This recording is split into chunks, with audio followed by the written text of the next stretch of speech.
iyo reereynta martigelinta ay noo sameeyeen walaalaheen koonfur galbeed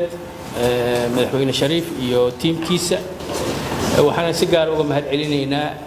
amniga la sugay ciidamada koonfur galbeed iyo ciidamada AMISOM ayagana waa mahad celinaynaa iyo ciidamada qalabka sida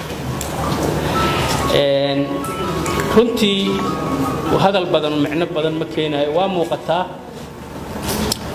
in loo baahan yahay in la wada hadlo khilaafka jirana la xalliyo meelaha wax laga tabanayana la wajaho oo si wax ku ool wax looga qabto wada tashigaas iyo wada xaajoodkaas waa inuu ku saleysnaadaa dastuurka aan qaadanay oo federaal ah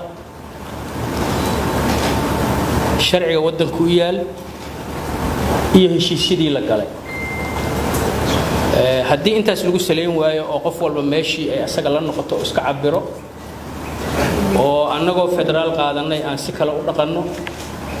annagoo sharci noo yaallo aan sharcigii daba marno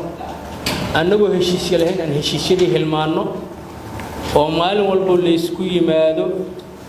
maamuladu ha isku yimaadaano ama golaha amniga qaranku ha isku yimaadaan wixii lagu heshiiyo haddii meeshii lagu heshiiyay looga dhaqaaqo bartii un baa la joogiyaa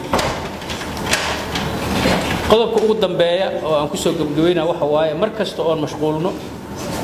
mar kasta oo isfahmi weyno mar kasta oo isqa qabsanno waxaan ka mashquulaynaa oo aan ka leexanaynaa howlaha noo yaala oo amnigu u horeeyo oo adeega bulshada u horeyso oo jiilka Soomaaliyeed oo annaga na sugaaya waxay naga filanayaan inaan ka mir dhalino sida daraadeed sida odayaashu iga horeeyay u sheegeen